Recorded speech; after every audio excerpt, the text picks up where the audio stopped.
먼저 지금 기후위기 얘기하면 산불을 빼놓고 할 수는 없겠죠. 그죠? 지금 산불이 뭐 난리도 아닙니다. 우리 서울에서도 4월에 큰 산불이 났었고, 그죠? 남산에서 작년에도 큰 산불이 났고, 8월에 하와이에서 정말 세상을 떠들썩하게 할 정도의 큰 산불이 났죠. 근데 뭐 레코드나 데이터를 보면 산불이 날 수밖에 없는 상황이었죠. 산불이 난 것이 기후변화 때문이냐? 그건 아닌 것 같아요. 다들 알다시피 산불이 난 건 지금 아직 원인이 뭐 정확히 밝혀진 건 아니지만 뭐 전선에 의한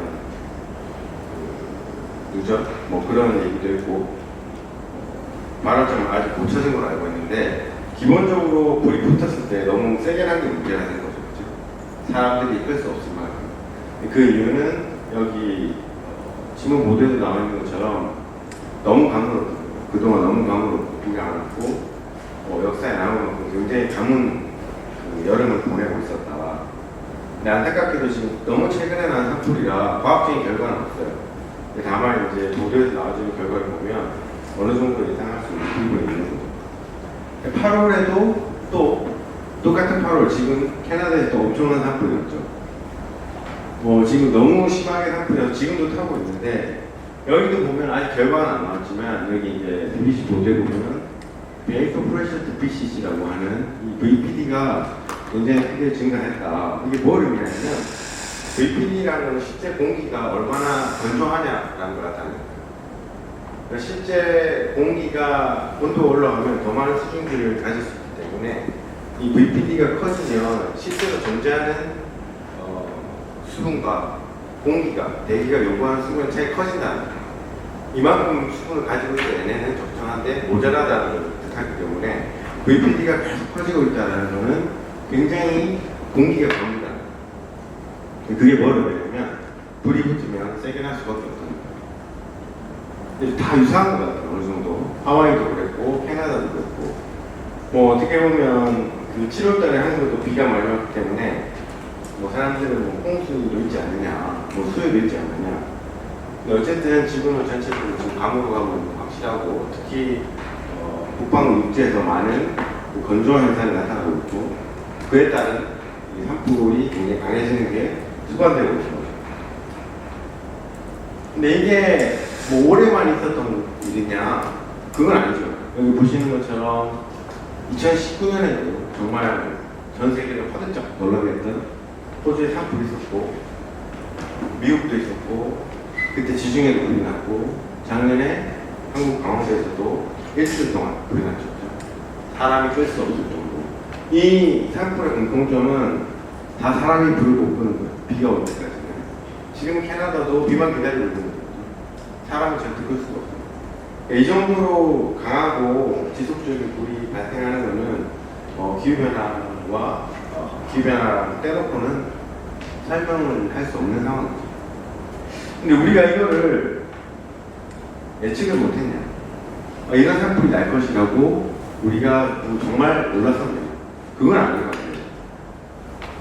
많은 연구가 있었지만 저희들도 유사한 연구를 했었는데 예를 들어 이런 겁니다. 이제 우리가 들어보신 분들도 있겠지만 지구 시스템 모델이라는 거는 여기 보시는 것처럼 우리가 지금 살고 있는 이 행성 지구를 수학적으로 물리학 방정식에 맞춰서 수학적으로 표현해요. 지구상의 바다, 공기, 그리고 사람들의 활동, 온실가스 이런 것들을 수학적으로 계산할 수 있게끔 수치 모형으로 오른쪽으로 만든 거예요. 이렇게 만들면 우리가 테스트해 볼 수 있는 거예요. 지구를 우리가 온실가스가 늘어나면 지구의 기후가 바뀌나, 온도가 올라가나 이런 거를 실제 밖에서 시험을 할 수는 없잖아요, 그죠? 나무에 비료를 주면 나무가 잘 자라냐 이런 건 우리가 실험을 해볼 수 있지만 지구를 실험할 수는 없기 때문에 가상의 컴퓨터에 여러분들이 많이 하는 그런 게임 메타버스 같은 것처럼 만들어 놓은 거예요. 그럼 이제 컴퓨터로 시뮬레이션을 할 수 있는 거죠. 저희가 옛날에 한번 해봤습니다. 유사한 실험을. 자, 그때 어떤 결과가 나왔냐? 지금 아주 간단한 거예요. 여기 RCP 4.5, RCP 8.5라는 게 있는데 이거는 이제 RCP 8.5가 가장 안 좋은 시간이죠. 온실가스 배출량을 너무 많이 배출했을 때. 그러니까 우리가 미래의 기후변화를 예측할 때 네 가지 정도 시나리오 쓰잖아요. 지금 요건 아시겠지만 최근에는 이제 사회경제를 포함한 SSP로 바뀌긴 했는데 어차피 큰 차이는 없어요. RCP 8.5는 가장 극단적으로 나쁜 시나리오. 나쁜 시나리오라는 게 뭐냐면 이 시나리오는 절대 가면 안 된다. 이 정도 배출을 하면은 가장 극단적인 우리가 뭐 지구 온난화 산업화율 6도가 아니라 6도까지 간다고 하는 가장 나쁜 시나리오가 RCP 8.5인데 지금 사실 우리가 살고 있는 지금 현재 시점에서 보면 우리가 과거에 4개 시나리오를 만들었지만 지금 사실 우리가 배출하는 배출량을 보면 RCP 8.5하고 거의 비슷합니다. RCP 8.5는 우리가 절대 가서는 안 되는 경로라고 했잖아요.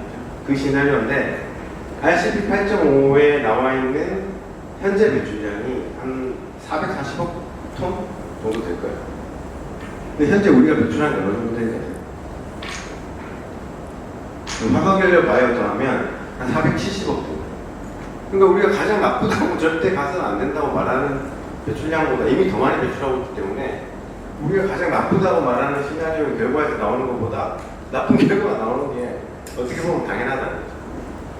그래서 여기서 이제 붉은색으로 표시한 점은 뭐냐면 우리가 지금 1.5도 이내로 막자고 하는 그 1.5도 있잖아요.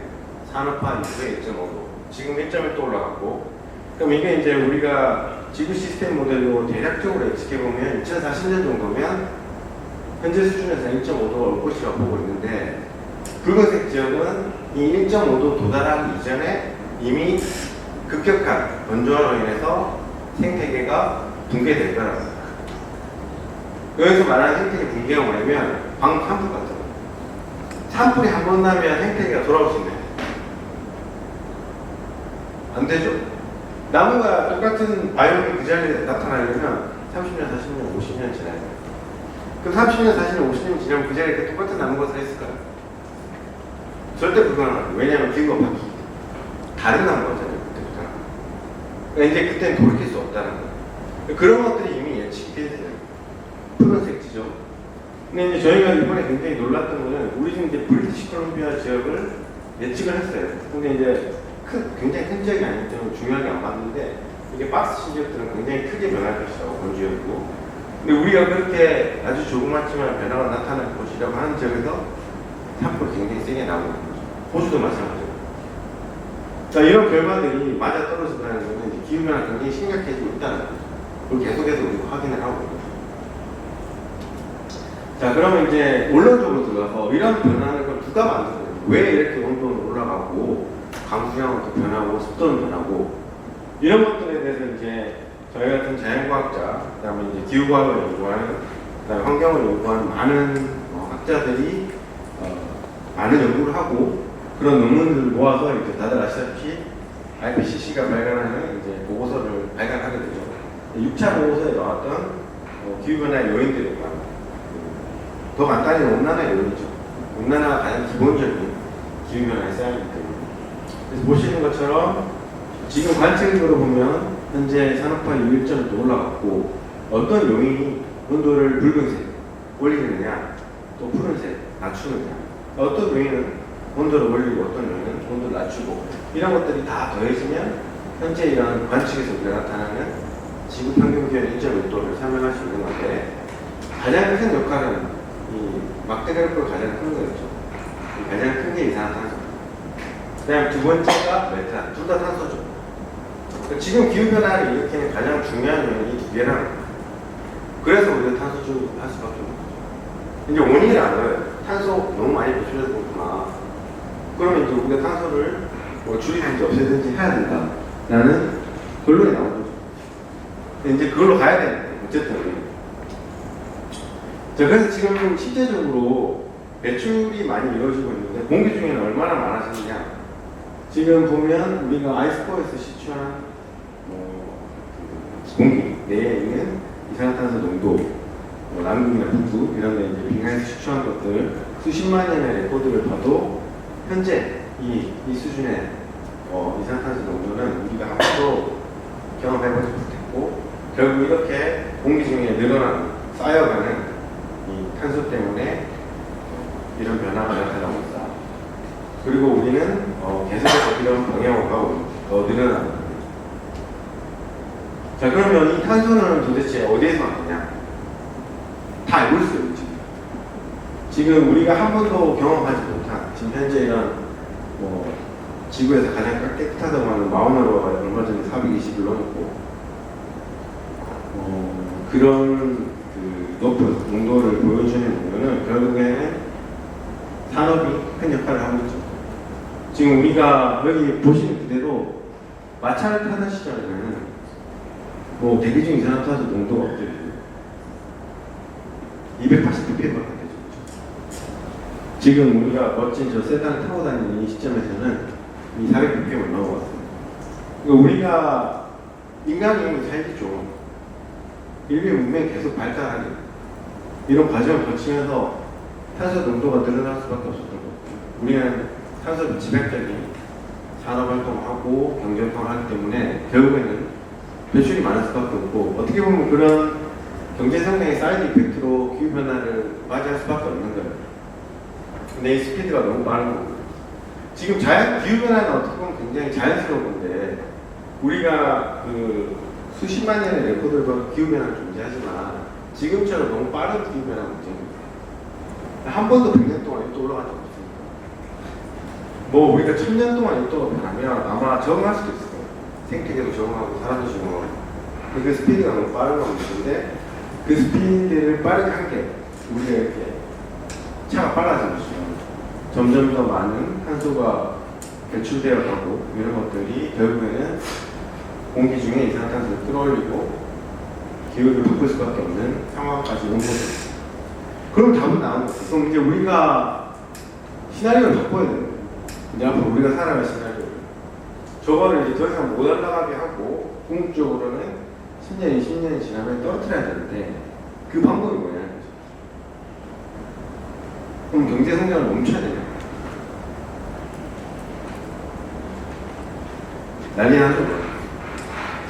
여기 있는 학생들은 다 마찬가지겠지만 대부분 다 그죠? 좋은 차 타고 싶고, 좋은 집에 살고 싶고, 밤새도록 전기 써야 되고, 그렇지 않습니까?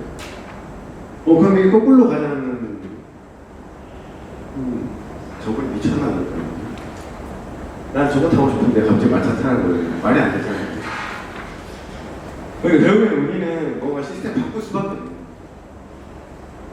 경제 성장을 해야 되고, 산업도 더 발달해야 되고, 더 잘 먹고 잘 살아야 되는데, 이런 구조를 못 된다는 거죠.